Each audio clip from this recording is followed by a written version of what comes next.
Hello guys, WhatsApp সবাই কেমন আছো? আশা করি সব ভালো আছো। আমি যাব এখন অন্য সাইড কাজে। কেন আমাদের গাড়ি চলে এসেছে, আমরা গাড়িতে বসে গেছি। আজকে এলিয়েনটাকে নিয়ে এলাম না, এলিয়েনটাকে বললাম তুমি এখানে কাজ করো, আর আমি যেগুলো কাজ করেছিলাম ওগুলোতে জল দিয়ে দিবে। আর ড্রাইভার ভুল রাস্তা নিয়ে যাচ্ছিলো, ওই জন্য ড্রাইভারকে বললাম তুমি সামনে চলো, হাইওয়ে ধরে ওখান দিয়ে শর্টকাট হবে। আর আমরা এইমাত্র সাইডে চলে এলাম। সাইডে এখন যাব, দিয়ে কি কাজ হয় দেখব। আর এই যে সেন্টারিং মিস্ত্রি সব পরিষ্কার করছে, পাটাগুলো পেরেক লাগা আছে ওই জন্য সব পরিষ্কার করছে। আর আমরা যাব উপরে। সেদিনকে আমি এসেছিলাম, পিলার বক্সগুলো ফিট করে গেছিলাম, পিলার বক্স ঢালা হয়ে গেছে, আর তলিও খাটানো রেডি হয়ে গেছে। আর একজন ইট উঠাচ্ছে, দুজন ইট উঠাচ্ছে, আর আমাদের বালি তোলা হয়ে গেছে। আর এখন মশলা মাখানো শুরু হবে।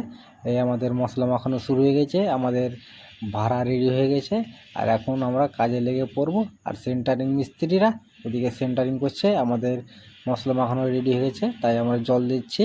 আর এখন আমরা লাগবো কাজে। কেন সেন্টারিং মিস্ত্রিরা খুব আমাকে দেখে খুব ভালোবাসে আর হাসছে, কেন আমি ভিডিও বানাচ্ছি তো ওরা খুব খুশি। আর আমাদের বাবুসোনারা ঠিক মতন কাজ করছে, খুব মন দিয়ে কাজ করছে বাবুসোনারা। মনে হচ্ছে ওরা বাচ্চা ছেলের মতন, কোনো জিনিস জানে না। আর আমরা যাবো এখন খেতে। এখন খেতে যাওয়ার পর এখন দেখা যাক কতদূর কাজ হয়। আর এই সেন্টারিং মিস্ত্রিটা সব সাইড পাটা মারছে, আর আমি চলে এলাম নিচে খেতে। এখন খাওয়া দাওয়ার পর তামিলি মিস্ত্রিরা ওদিকে গল্প করছে, ওই জন্য আমার বিরক্ত লাগছে, আমি একটু সাইডে চলে এলাম ভিডিও বানাতে। আর এখন খাওয়া দাওয়ার পর আমাদের মিস্ত্রিরা রেডি হয়ে গেছে, এখন যাব আমরা ওপরে। কেন ওপরে মশলা মাখাতে হবে। আর মশলা মাখানো হয়ে গেছে আমাদের, এখন আমরা জল দিচ্ছি। ইঁটে জল দেওয়া হয়ে গেছে, এখন ভাড়ার ওপরে ইঁট চাপাইতে বাকি আছে। আর সেন্টারিং মিস্ত্রিরা এইগুলো সব সাইড মারলো, আর আমরা এই গাঁথনিটা হলো।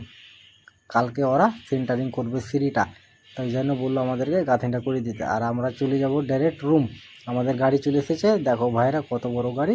আর আমাদের ইঞ্জিনিয়ার ফোন করে আমাদেরকে বলেছে তোমার ফোনপেতে পয়সা দিয়ে দিয়েছি, তুমি ফোনপে থেকে ওরাকে পয়সা দিয়ে দিবে ড্রাইভারকে। আর ড্রাইভার খুব বকছিল, ওই জন্য আমার কানটা খুব বিরক্ত করছিল, মানে সারা রাস্তা বকছে, ওই জন্য আমি গান বাজিয়ে দিয়েছি গাড়িতে।